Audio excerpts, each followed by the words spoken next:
My first case. Most files are cold, but this one still burns. I'm Trinity Holmes, Paranormal Investigator of the strange and the unholy. Every case I follow leads deeper into forgotten shadows, but there's one case I've never spoken of, until now. This is the story that started it all. My first case. The one I didn't choose. Let's open the file. Some places keep secrets in the cracks between bricks. Some in the roots under the lawn. And some, like Rosewood College, keep them in song. My cousin Julia disappeared here. Not in a thunderclap of violence. Not in a flurry of sirens and torn police tape. Just vanished. One day she was singing in the chapel. The next, her tea was cold on the windowsill, her bed made, her closet full, and she was gone. The police called it a runaway. Their report was 2 pages of tired guesses and the word voluntary underlined twice. They said she'd been missing classes, that she seemed withdrawn. They said it happens all the time. But I knew Julia. She didn't vanish. She was taken. I remember the first time I set foot on that campus. Late summer, the kind of dusk that turns the sky into a bruise. Cicadas shrieking in the trees like the air itself was trying to tear open. Red brick buildings sat like sleeping animals, and ivy climbed their backs like slow green flame. It was quiet in the wrong way. Not peaceful, vacant. Like something had just finished whispering and didn't want to be caught. The dorm was unlocked. Wisteria Hall, though there wasn't a single wisteria vine in sight. The lobby was empty, except for a single vending machine that blinked like it had secrets too. Julia's room was on the 3rd floor. The door opened without protest. I expected mess, confusion, the kind of disarray a missing person leaves behind. Instead, I found a museum. Her books were still stacked on the desk. Notebooks open, half filled with loops of ink, and her handwriting, which always slanted like it was in a hurry. Makeup lined the dresser like a tiny altar to glamour. Her charger still plugged in, her clothes still folded. The teacup sat on the windowsill, still half full, lipstick print intact. Whatever happened, happened fast. The college offered condolences in the form of bullet points. They had protocols, forms, an emergency response committee. They told me, gently, that this wasn't unheard of. Sometimes freshmen leave, they said. Stress, pressure, transitions. They said it like the words were bookmarks they'd used too many times. But Julia wouldn't have left without telling me. She wouldn't have left tea unfinished. That's how I knew something had happened. Not from the absence, but from the ordinary things still in place, as if the scene had been carefully set, like a story waiting for the wrong ending. The roommate said she hadn't seen her, that Julia was quiet, kept to herself, maybe had a boyfriend off campus, maybe transferred. She shrugged when she said it, shrugged, like she was brushing off dust that wasn't hers. But I saw the edge in her eyes, the flicker of something unsaid, the way her voice dipped when she mentioned the chapel. I didn't press. Not then. People ask me how I started doing this, why I chase shadows and track down songs no one should sing. The answer isn't complicated. I lost someone, and no one believed me. Not the police, not the school, not even my family, not really. They all said she probably left to find herself, but I know better. She didn't go looking for anything. she was found. This is the case that changed my life. This is why I stopped being a librarian. This is why I stopped waiting for answers to come through official channels. This is why I became what I am. What happened to Julia started in a dorm room, but it didn't end there. And if you listen carefully, really listen, you might still hear the note she left behind. Not a scream, not a cry, just one quiet, impossible chord, still ringing. Trinity's background. Most people think I got into this line of work because I believed in the paranormal, but belief had very little to do with it.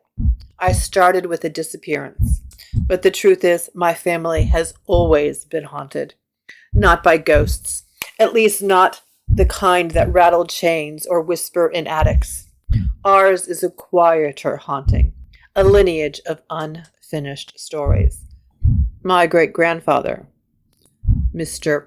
Holmes, was a renowned private detective in Victorian London, the kind who wore wool coats in the rain and carried a pocket notebook like it might save him.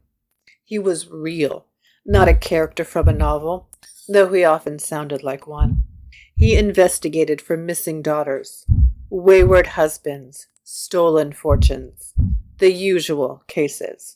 But there were stranger files, too.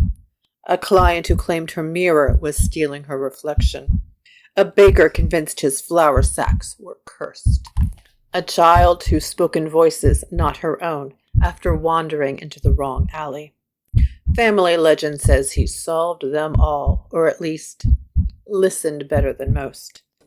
One day, he just disappeared, left behind a locked office, an open case file, and a fountain pen with a cracked nib.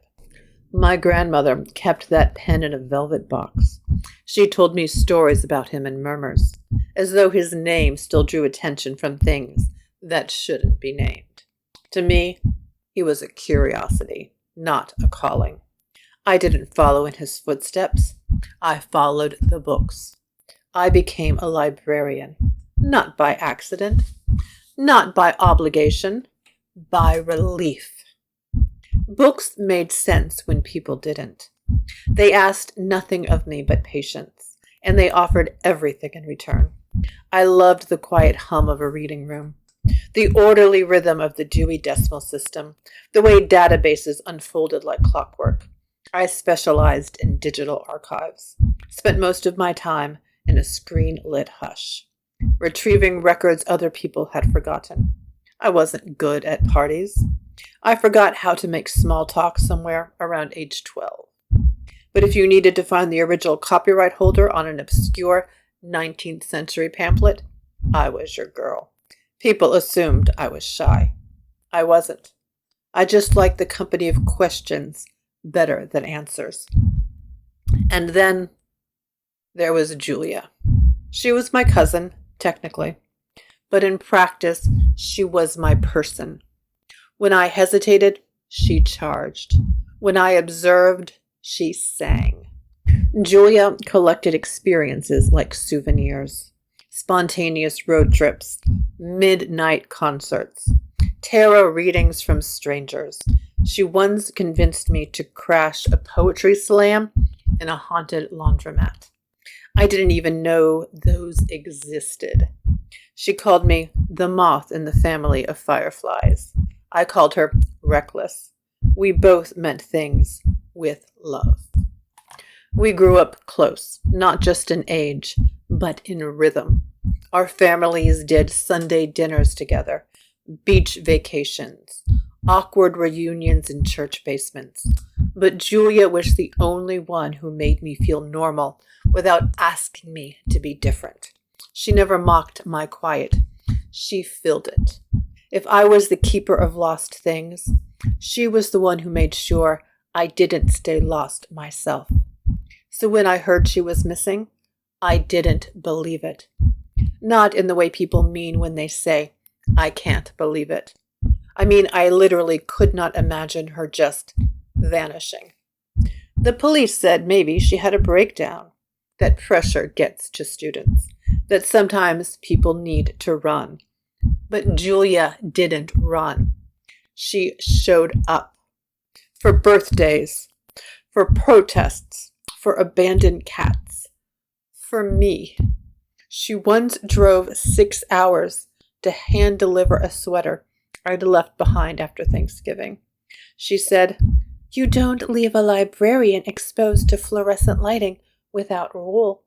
That's just cruelty."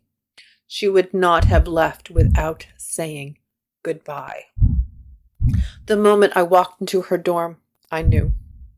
Not because of what was missing, but because of what was still there. Everything in its place. Lipstick uncapped. Notebook opened. Teacup cooling. Like she'd been plucked out of time mid-sentence. That's when the first doubt settled into my ribs, like a coin dropped in a well. This wasn't a girl who ran. This was a girl who had been interrupted, cut out, redacted, and whoever or whatever had done it knew exactly how to leave things looking normal. It was the neatness that scared me the most. I didn't set out to be a detective. I didn't set out to follow my grandfather's ghost. But when the story stopped making sense, I started asking questions. And once you start asking the right ones, the world starts whispering answers you can't unhear. Arrival at Rosewood Cottage. Rosewood Cottage looks like the kind of place that shouldn't have a story like Julia's. It looks curated, tidy, safe. The buildings are red brick, gothic revival, with iron lamps that flicker politely at dusk. The hedges are sculpted. The magnolias are ancient. The plaques on every bench remember people with double-barreled surnames and generous wallets. It looks like the kind of place where young women are prepared to inherit the world. But the moment I stepped onto the green, I knew something was wrong. Not overtly, not yet. But the air felt misaligned, like a tune slightly off-key, like someone humming under their breath in a language I didn't recognize. Students moved across the lawn in singles and pairs. Quiet. Too quiet. Their faces were bent toward their phones, but their eyes flicked up like they were waiting to see something coming. Something no one wanted to name. I didn't go to the administration building, didn't flash credentials, didn't ask permission. I carried a cardboard box, and in places like this, that's all you need. A box and a reason no one wants to question. I climbed 3 flights of stairs to Wisteria Hall. The stairwell smelled like old paint and industrial soap. Her closet still held every piece of her. Jackets, jeans, a sequined dress she wore, ironically.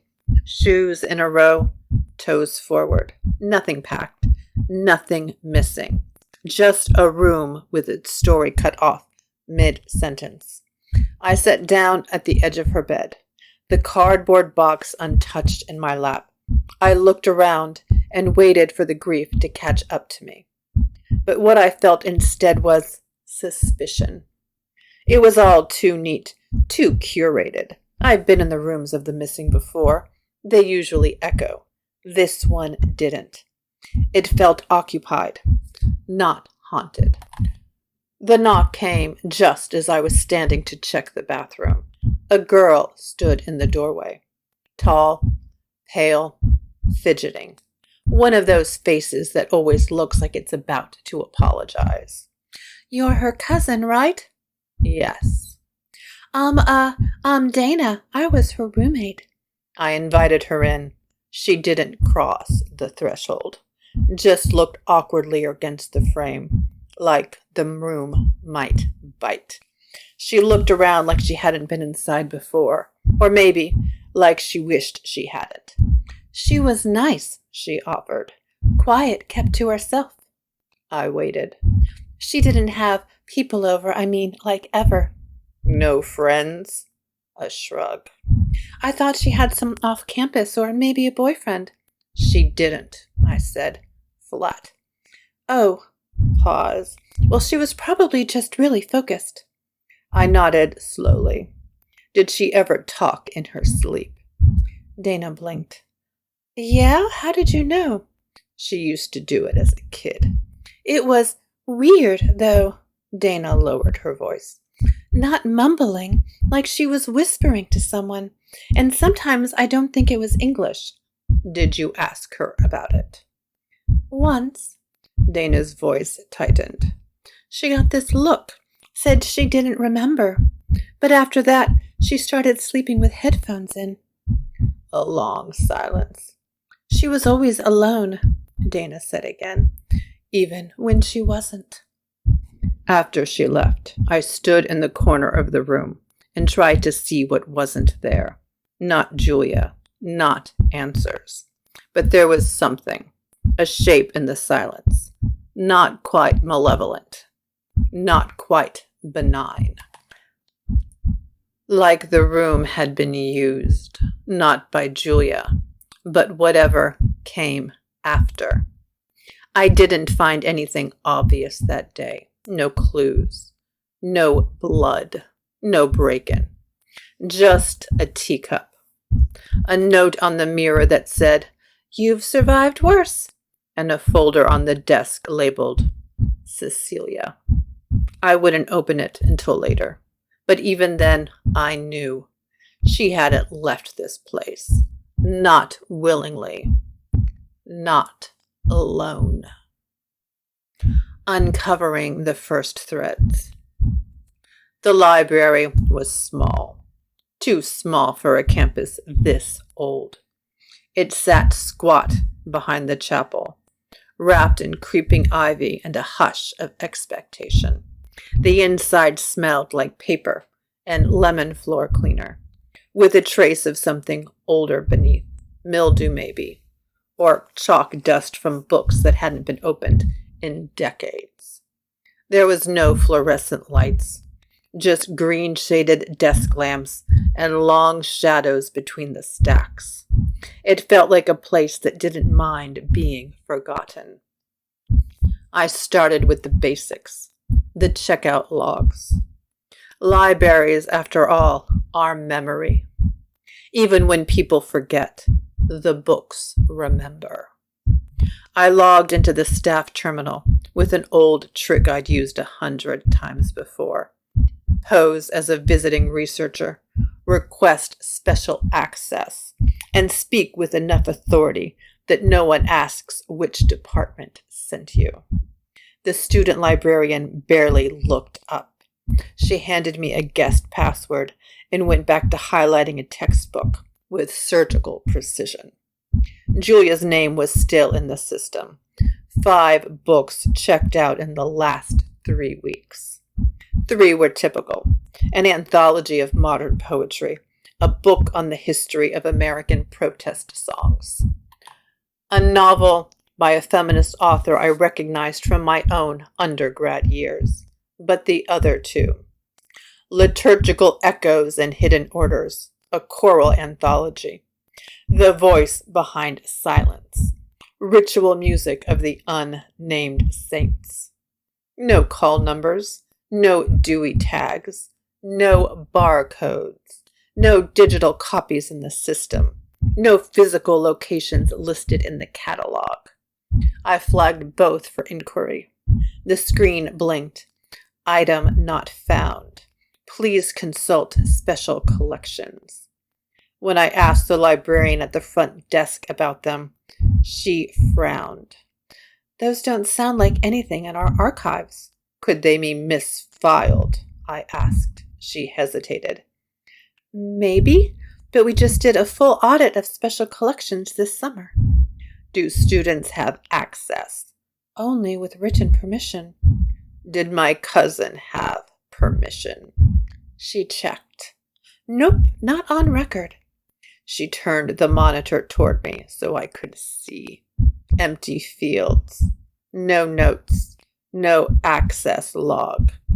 She smiled, but it didn't reach her eyes. You sure you don't mean liturgical structures and early American hymnals? Sure. That afternoon, I sat on a bench just outside the chapel, watching as the light changed across the green. It was golden hour, and the shadows stretched themselves into odd shapes across the grass. Students moved in small, quiet flocks. I noticed again the hush between them, not just introversion, but something heavier. A held breath across the entire campus. A boy sat on the next bench over, tuning a battered guitar with a deliberate slowness. His case was open at his feet, but there was no sign he expected donations. He looked like someone who played because not playing hurt. I asked him if he was in the music program. He nodded. You know a girl named Julia? I said. She was here a few weeks ago. He didn't answer right away. Just adjusted a tuning peg until the note vibrated with the air around us. Yes, he said eventually. She came to rehearsal once.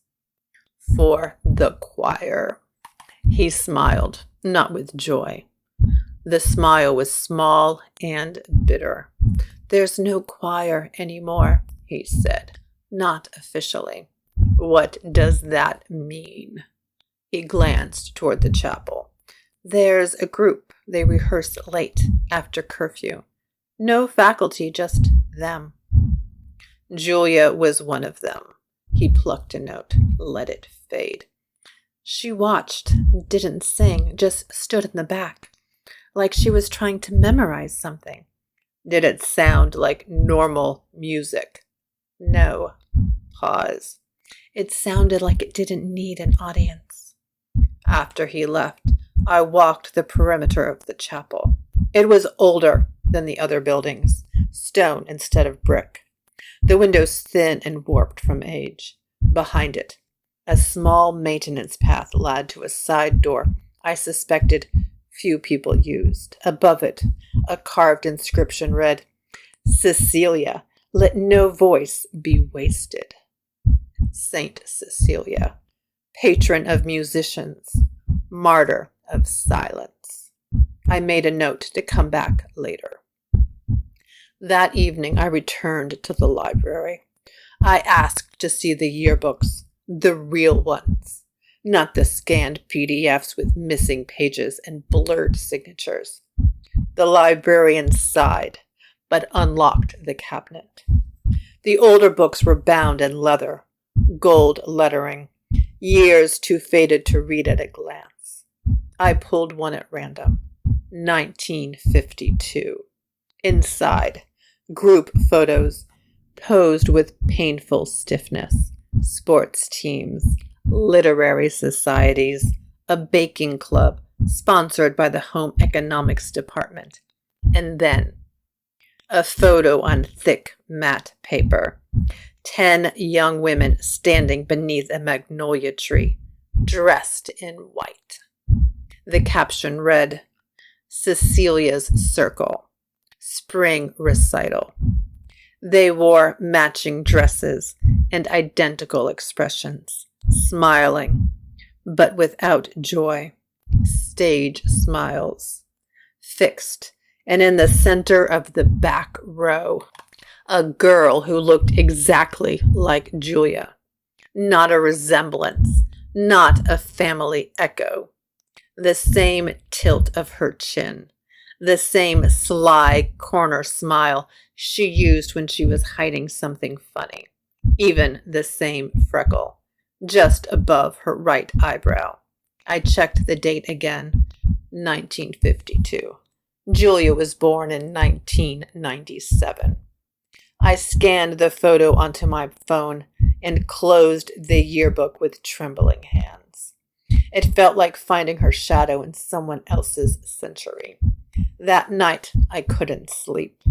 I kept staring at the photograph, zooming in until the pixels blurred, trying to prove it wasn't her, trying to prove it was impossible. trying to explain something my bones already believed. When people vanish, we look for footprints, clues, threads.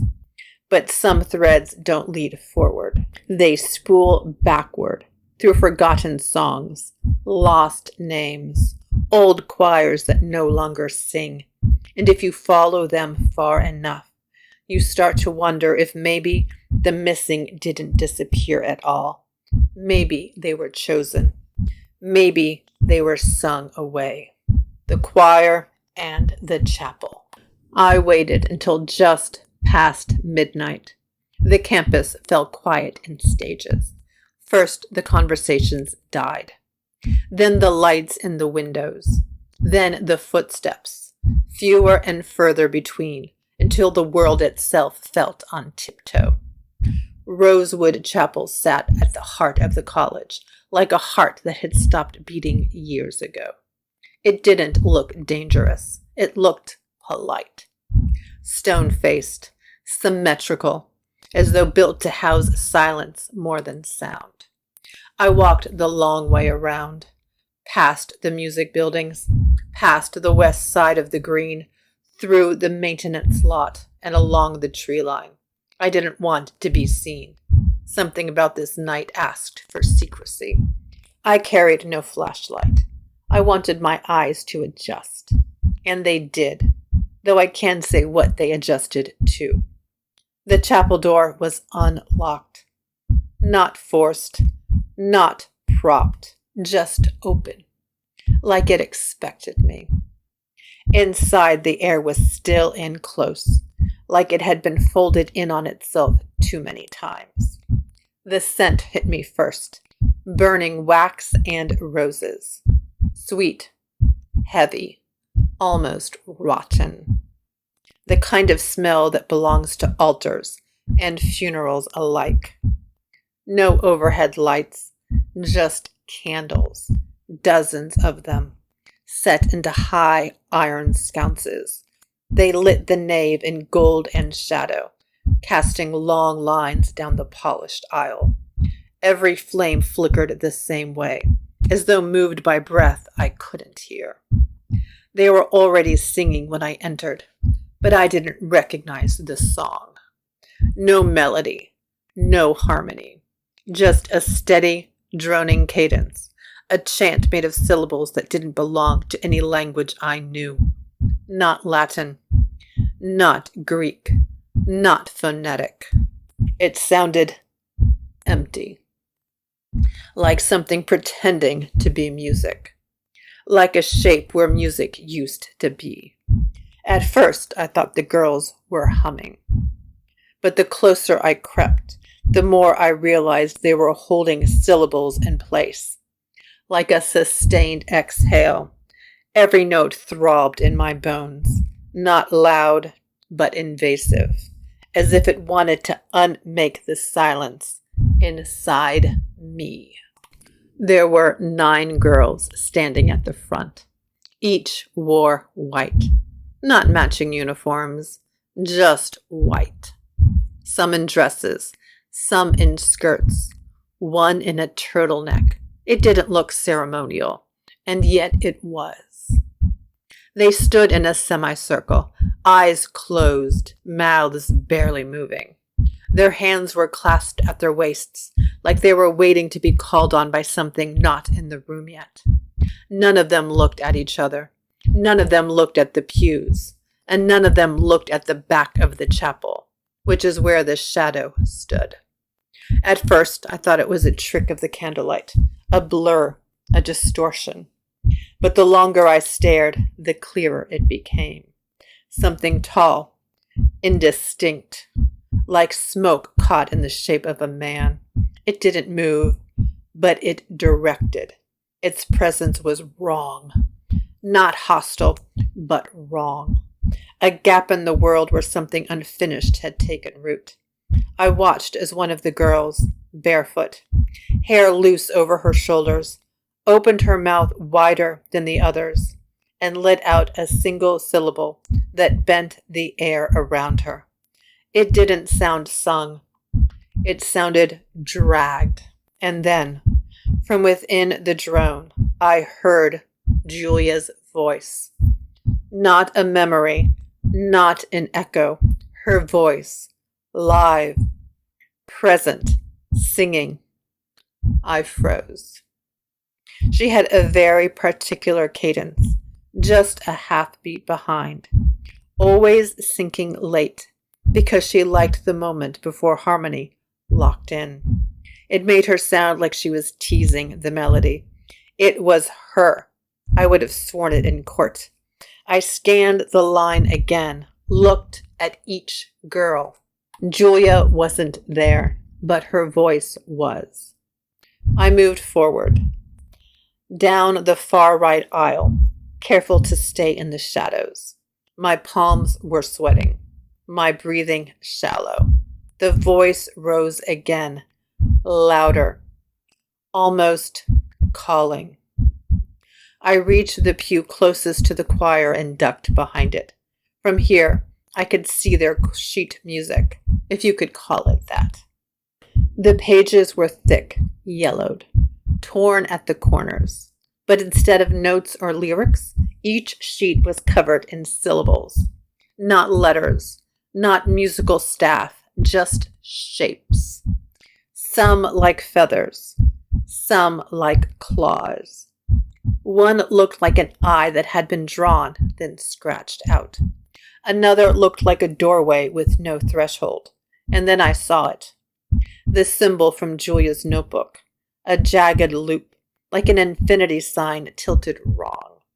She'd sketched it in the margins, over and over again. The drone began to build, not louder, exactly, but deeper, like the sound was pushing into something, digging. A few of the girls began to sway. One let out a soft gasp mid-syllable, but didn't stop. I peeked again at the shadow. It was watching them, head tilted. No features, just attention. And in that moment, I felt Julia again. Not in sound this time, in pressure. A hand on my shoulder, but not physical. Something inside me recognizing something it should not have recognized. And then, all at once, the girls stopped. Not gradually, not fading out, just stopped. The silence was immediate and enormous. I crouched lower, held my breath. One of them opened her eyes. She looked straight toward the pew where I knelt, not at me, just through me. She said flatly, "She's not supposed to be here." The candles flickered out, not one by one, all at once. Darkness. A beat. Then another voice. "Go." I didn't need to be told twice. I ran. I didn't stop until I was outside, heart punching my ribs, the scent of wax and roses still clinging to my hair. I stood under the trees, gulping air, trying to make sense of what I'd seen. I heard Julia. I know I did. She wasn't there, but her voice was. Carried, held, repeated, used. And someone or something was conducting the choir that didn't need music. The mirror in the dormitory. Every campus has its unspoken rules. Don't walk across the lawn before graduation. Don't step on the seal in the rotunda. Don't ask about the east wing that's always locked. And at Rosewood Cottage, don't look in the mirror on the 3rd floor of Wisteria Hall. Not after midnight. Not if you're alone. Not for too long. The girls didn't say it in those words. They weren't that direct. But I noticed. The first night I stayed in Julia's room, I brushed my teeth in the sink just outside the shared bathroom. I kept catching students glancing toward the door as they passed, then deliberately not going in. One girl paused, saw me, and blurted, "Use the one downstairs if you can." Then she hurried off, backpack bouncing. Inside the bathroom, it looked like any other on-campus facility. 4 stalls, 2 sinks, a paper towel dispenser that coughed like it had bronchitis, and the mirror, a white slab of silvered glass framed in dull brass, the kind they don't bother decorating anymore. But someone had pinned a floral patterned towel across the center. It hung from tape and thumbtacks, slightly askew. In neat looping embroidery someone had stitched, "Better not to look." I didn't ask about it at first, but the towel stayed up all week. Different one every day, like someone was laundering them. A quiet routine of fear. I asked a girl named Simone, nursing major, sensible shoes, heavy under eye circles. She looked up from her flashcards and said, "Don't." "Don't what?" "Don't ask about the mirror." "Why?" She hesitated, then said, "Because the thing it shows isn't always you." Then more quietly, "And sometimes it is, but it's not here." I spent 3 days trying not to look. I brushed my teeth staring at the tiles, washed my hands while examining the soap dispenser like it held the secrets of the cosmos. But I could feel it. The mirror watching from behind the towel, pressing against the fabric, waiting. And on the 4th night, I gave in. It was 2:17 a.m. The bathroom was empty, the silence thicker than usual. I peeled the towel off gently, folding it on the counter. The mirror waited. It was cleaner than it should have been. No toothpaste splatter, no streaks. Just a gleaming silver surface that reflected nothing quite the way it should. I stepped in front of it. At first, I saw only myself. Tired eyes, messy bun, sweatshirt stretched at the collar. Nothing unusual, except the reflection didn't quite match. Not in the obvious way, not reversed or distorted, just delayed. I lifted my hand. The mirror version hesitated, only half a breath, but enough. And behind me, in the reflection only, the hallway was longer than it should have been, deeper, like it kept going, like the geometry had changed. Then Julia appeared. She stepped into the frame like she'd been standing just out of sight, wearing the same white hoodie she'd left home in, hair pulled back, barefoot. She looked calm, not ghostly, not bloody, just there. She sat at the sink beside mine, on her side of the mirror, and began brushing her hair. Slow, rhythmic, the kind of gesture you do before bed when you think no one's watching. I didn't move. I barely breathed. The sound wasn't coming from the room. It was coming from inside the mirror. Each stroke of the brush like static in water. Then Julia stopped, turned her head, and looked right at me. She met my eyes and smiled. Not a big smile, a small, sad, knowing thing. Her lips moved, soundless. At first I couldn't make it out, so I whispered, "Again." She mouthed it a second time. Then a third. 3 words. "Don't let go." I reached toward the mirror, slow, careful. She reached back. Our fingers met the glass at the same time. And for 1 second, one impossible second, it felt like the surface of the mirror bent, cool as water, thin as breath, like if I pushed harder, I might fall through.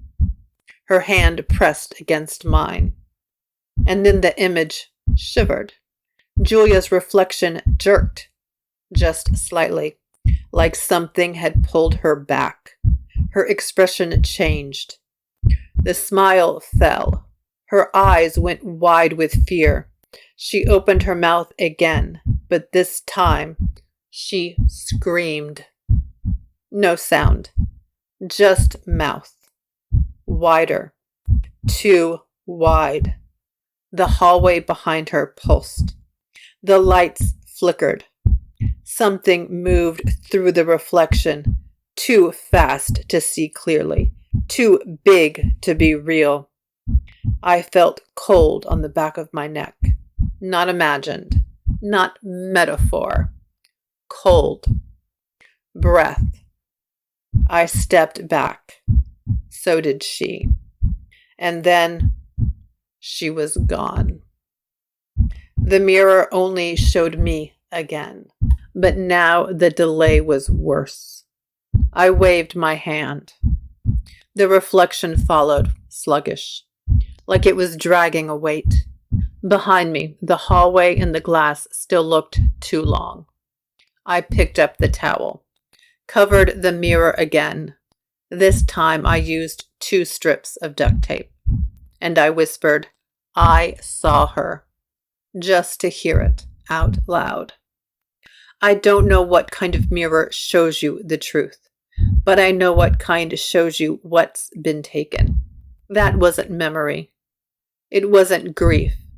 It wasn't guilt. It was her, still brushing her hair, still trying to speak, still waiting for me to hear. The college archives weren't locked so much as forgotten. I slipped in after midnight, flashlight in hand, breath loud in the silence. Dust choked the air. Sealed boxes lined the shelves, each labeled with a year, a name, a disappearance. One folder read, "The Order of St. Cecilia." Inside, whispers. Faculty letters warning of immortal singers, ceremonies without witnesses, a choir that never aged. At the bottom, a newspaper clipping, no byline, just a charcoal sketch. 10 girls in white, Julia in the center. Captioned, "Brides of Cecilia." Confrontation in the chapel. I came back again at midnight. No box this time, no notebook, just a flashlight, a charm I didn't believe in, and the name of my cousin echoing in the back of my throat like a dare. The chapel doors opened for me. No creaking, not resisting, just opening, as if they'd been waiting. Inside, everything was as I remembered. Candles glowing like held breath. Pews lined up like rows of teeth. Air heavy with wax, roses, and silence. But the choir was already singing. There were more of them this time, 13 maybe, all girls, all dressed in white. No instruments, no sheet music, no leader I could see. But they moved in perfect sync, their voices threading through each other like wind through a forest. The song wasn't in any language I recognized, just syllables. Notes stretched too long. Sounds that didn't ask for meaning, just obedience. Each word pulled at the air like gravity reversed. My skin prickled. My pulse slowed. This wasn't music, it was a summons. And then Julia stepped into the circle. She wore the same hoodie she'd disappeared in. Her hair was loose now, tangled at the ends. Bare feet, blank eyes. She looked older, or maybe not older, just worn thin, like the idea of her had been stretched too far. Her mouth moved with the others, but her voice was faint, hesitant. I could see the resistance in her, the part of her that still remembered how to say no. But something else was controlling the rhythm. At the back of the chapel, the shadow was taller. The conductor. I saw it clearly now, though clearly is the wrong word. It was clarity without detail. A silhouette the height of the ceiling, long arms folded and unfolding like the wings of a collapsed tent. Its head tilted back and forth, not in time with the music, but against it, as if tuning something only it could hear. And then it moved, not stepped, not drifted, unfolded. One long arm extended, fingers like burnt paper and pointed, not at the choir, but at Julia. She flinched. Her voice wavered. The note broke. Her lips parted like she wanted to gasp, but no sound came. The conductor's hand twitched. The others kept singing. It gestured again, two fingers curling toward itself like reeling in thread, and Julia's voice rose against her will. I couldn't stay silent. I stepped into the aisle and shouted, "Julia!" The song faltered just for a second. She turned. Her eyes found mine, and in that flicker of recognition, I saw her again. The real her. The girl who rolled her eyes at bad poetry, who danced to music only she could hear, who left teacups half full and told me to believe in quiet things. Her lips moved, soundless. One word. Run. The conductor turned. It didn't have a face, but I felt it turn. The air changed temperature, texture, like walking through spider silk. The candles began to flicker, one by one. Julia took a step toward me, another, and then the candles all went out. Darkness swallowed everything. I couldn't see the pews, couldn't see Julia, couldn't even see my own hands. I stood frozen in that void for what felt like forever. Heart hammering, mouth full of her name. But I didn't speak it again because I wasn't alone. There was movement, not footsteps, something larger, slower, like a robe brushing stone, like breath with too many lungs, and then silence. When the light returned, the choir was gone. The pews were empty. The floor unmarked. No footprints, no wax, no girls. Just the candles, flickering as if nothing had happened, and me, alone. No sign of Julia, no shadow, no voice. Only her absence, thick as blood. They'd taken her, not into death, not into air, into song, into ritual, into something older than this chapel and stranger than belief. And now they knew I had seen them. Aftermath and transformation. I stayed for 2 more days, long enough to be interviewed twice by campus security, once by a local detective, and once by a woman from student affairs who wore a tight smile like armor. They were polite, efficient, disbelieving. They told me there were no reports of strange singing, that the chapel had been locked since the semester began, that no current students matched the photo I showed them, the one with the girls in white, the sketch of Julia's face. The detective was kinder in that tired way men get when they've seen too much and understand too little. We found no evidence of foul play, he said. And then, as if that made it better, she was probably troubled. These things happen. The case was closed, just like that.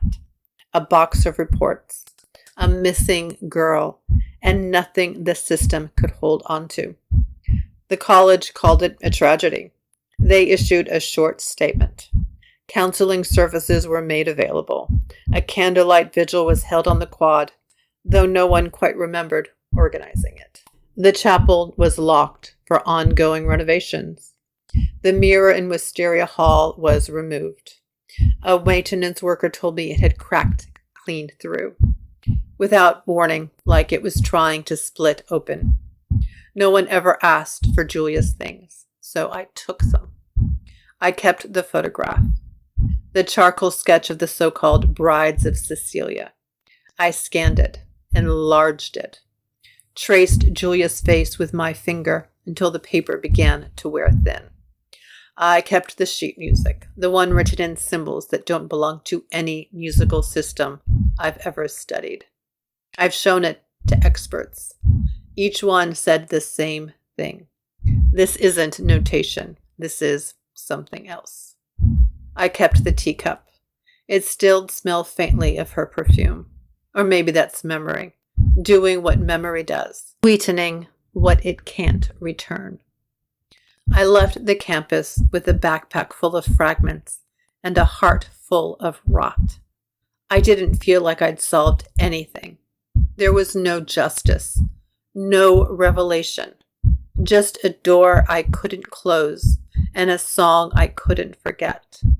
But something had shifted, not in the world, in me. The librarian in me, the version of myself that believed every mystery could be solved with a deep enough archive search, died in that chapel. She died when the candles went out, when the shadow turned, when Julia looked at me with someone else's voice in her throat. What rose in her place was not braver, not stronger, but different, sharper, hungrier, more willing to walk into places that don't want to be remembered.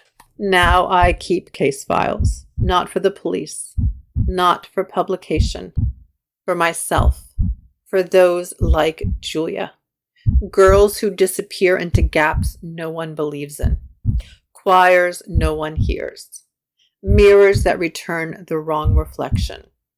The world is full of doors no one marks, songs no one wrote, and stories that don't end the way they're supposed to.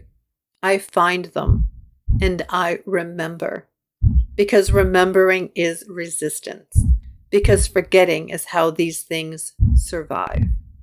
I still see her sometimes, not in dreams, in reflections, in the corner of recordings, in that second of silence just before the end of a song, when the air folds back on itself.